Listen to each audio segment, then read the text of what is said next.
As a New Year's special, we're bringing Nash back to the channel. What up?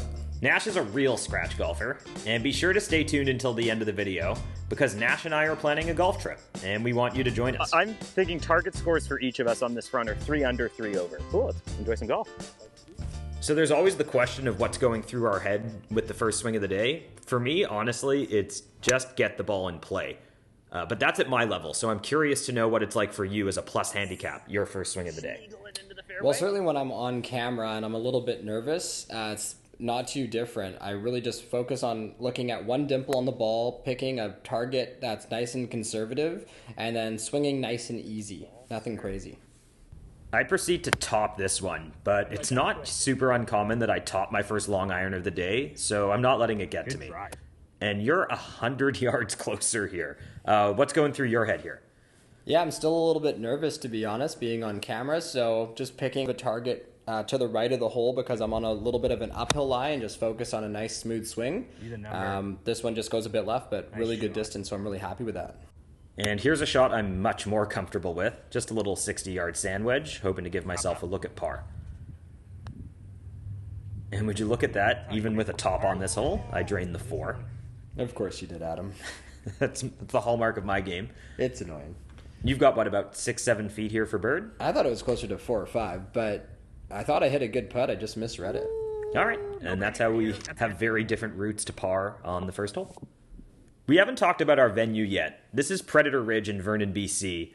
A pretty classic mountain resort golf course. It's actually fairly forgiving. It'll funnel a lot of balls back into the fairway, but club selection's definitely key. You can see this hole narrows quite a bit. Nash, fresh off a disappointing par on the first. So my focus here is to be on the right side of the fairway so that I am not blocked out by the trees on the left. And I just hit a hybrid to get a good number in, and I hit a good shot here. Do you want to show the camera how ancient that hybrid is? I don't even know what year it is. It's the Razor. Razor. Yeah, and I didn't get the memo about not missing left. This was a terrible golf swing, a terrible shot, and a pretty bad result. Wow, that's so short, it's not even in the long stuff. So yep, I am blocked out here, and you'll hear Nash and me sort of talk through the strategy here. And I think my target is the tall brick chimney on that guy's house. And yeah, I hit a pretty bad one here. Yeah, it just kind of squirts out to the right because the ball's below your feet there.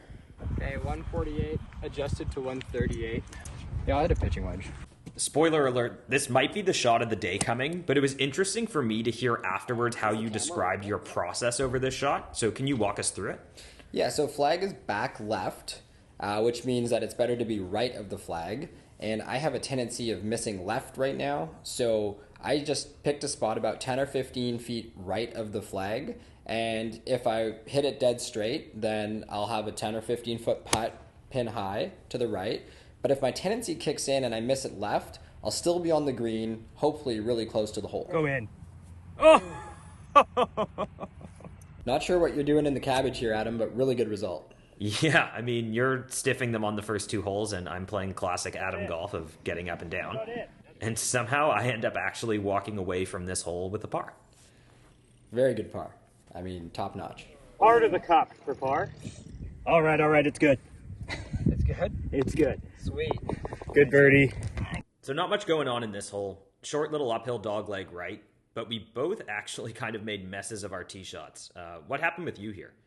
Yeah, I didn't really pay attention. I really shouldn't be hitting a 3-wood, and that's a club I tend to draw. So I hit the wrong club, and I missed it in the wrong place, and I get myself into a bit of trouble. The ball flight on it is definitely prettier than mine, though. We were working on cuts with my driver at the range, and I'm thinking cut, cut, cut here, and I hit squeeze, ugly, low draw. So bad, it's good. Let's go. But the advantage to hitting it short is I am still in the fairway here. This is 140 playing about 150, smooth 7-iron, and I plop it on the green. So Nash has 95, and he's examining what club he wants to put on this. So it's not just what club do I hit 95. Okay, I'll hit a 50 degree. Little gap wedge.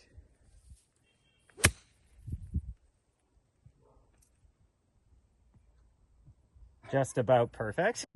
So one defense this course has is that the greens are pretty slick. So even though this one looks makeable, I'm just trying to get it in at die speed, and I actually still hit it past the hole here.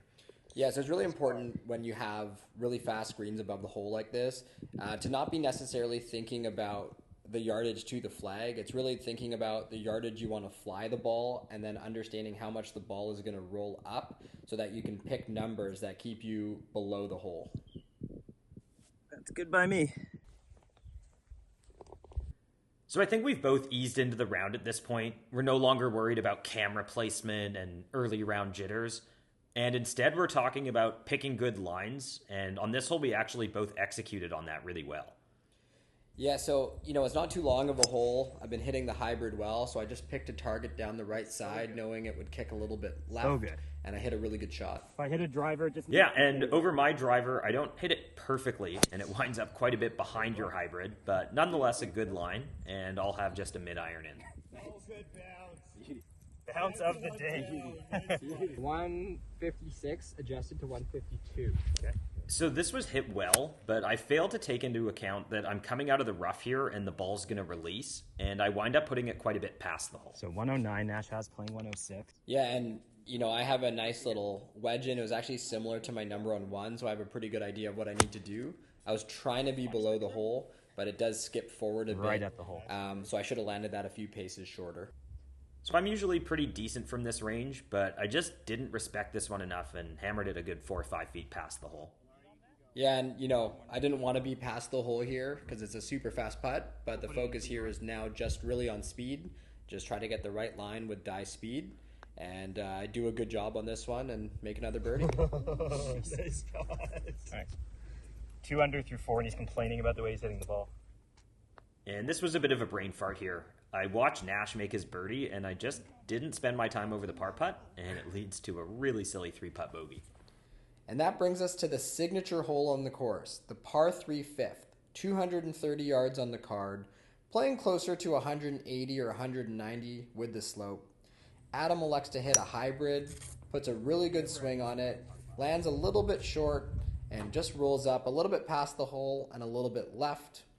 I, on the other hand, elect to hit a 7-iron, put a really good swing at it right at the flag, but unfortunately I failed to account for the ball descent, and the ball just stops. So still a really good shot, and I'll have a putt below the hole. We've talked about the dangers of being above the hole on this course. Now, with that said, on a 230-yard hole, I'm very happy just to be on the green here. Nonetheless, I have to give this putt a lot of respect. And even just breathing on this one, it still winds up going past the hole. Good speed. But a relatively straightforward 2-putt par on this hole is just fine by me. All right, so one thing I always focus on is seeing what the ball does when someone else is putting. So I just watched Adam's putt go by. It straightened up a bit at the hole, which I found surprising. So this putt I know is going to break a little bit to the right. It's uphill. I can hit it nice and firm. I hit what I thought was a pretty good putt, and it actually broke more than I expected after watching Adam's putt. So even though it was a good stroke and it could have gone in, it just didn't. But that's totally fine by me. Great par. So this looks intimidating standing on the tee box, but this hole is actually more forgiving than it appears. You can basically drive it anywhere, including middle of the fairway. I'll be fine. Beauty. Or you can swing out of your shoes and see if you can knock one on the green. So you have 92. So this is probably my favorite number, a little 90-yard uphill gap wedge. It's one I can get nice and aggressive with, and I hit a pretty decent one. Nash is green high. I'm guessing he's got a lob wedge here. So yeah, the focus on this shot is I really want to land it nice and soft, especially because I'm coming out of the rough. So I just try to kind of hit a flop shot, hoist it way up in the air. This one lands nice and soft and almost goes in. So really good result. And I'm trying to keep up with the birdie machine that is Nash. And I'm rolling them well. They're just not going in. Riding them by. That good? Yeah. Some big-time errors for both of us off the tee of 7. And walk me through yours. Yeah, I was trying to aim at that bunker and hit a draw, but I'd been missing right all day with the driver, so I really should have just aimed down the middle. Just a mistake. And this is always my driver miss. It sucks. I have nothing else to say. It winds up in a really bad spot, and I take a draw. So my free relief leaves me in a pretty lousy spot there, and I just hack it out. And now the blow-up hole is in full force. I kind of snap hook this fairway wood all of about 150 yards. And on to you. And not really much to say here. I just have to hack it out of the long stuff and hope that I leave myself with a good yardage in. And I decide I haven't hit quite enough lousy shots on this hole, so I hit one more. Really falling apart on this hole. Yeah, 77. What are you hitting? All right, so pretty simple shot, just a little wedge in. Unfortunately, it's cart path only, and the cart is pretty far away, and I actually grabbed the wrong club. But this is just a mental error on my side. I still hit the club I had instead of going back. Little did I know that you are absolutely dead if you're past the pin. So, mental mistake. I should have gone back to the cart and grabbed the correct club, and ends up being above the hole. Bad shot. Good little bunker shot from me here, but now the real drama begins, because this green was treacherous. So this is definitely the fastest putt of the day. I barely touched that, and I went a good 5 or 6 feet by. If you want to talk about going by the hole from close range, check out this putt. All right, so I got 5 or 6 feet left to keep the bogey-free 9 alive.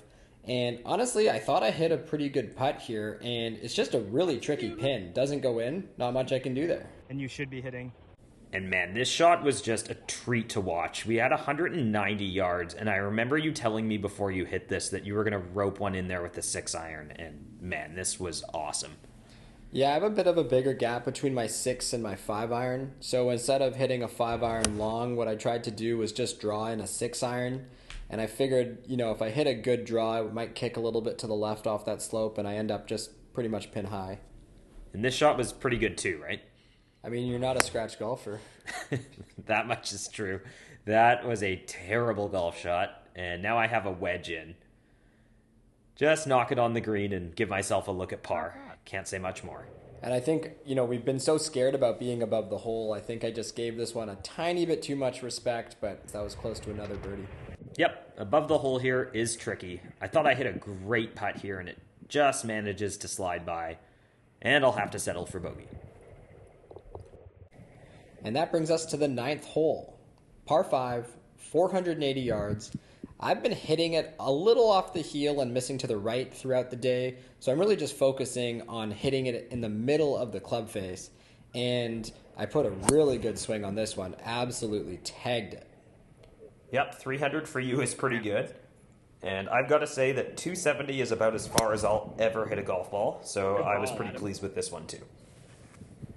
I have 210 in here, playing about 225 with the slope, and I only carry my 5-wood a little more than 200, so I'm trying to get everything out of this one, and I end up hooking it, but it's fine. I'll have just a chip onto the green. Let's just talk quickly about ego. I like Nash has 177, playing 180, into the fan, late in the day. He's hitting 6-iron. And half the comments are going to be, he's a plus, he's hitting 6-iron, 177, I hit my 8-iron that far, bro.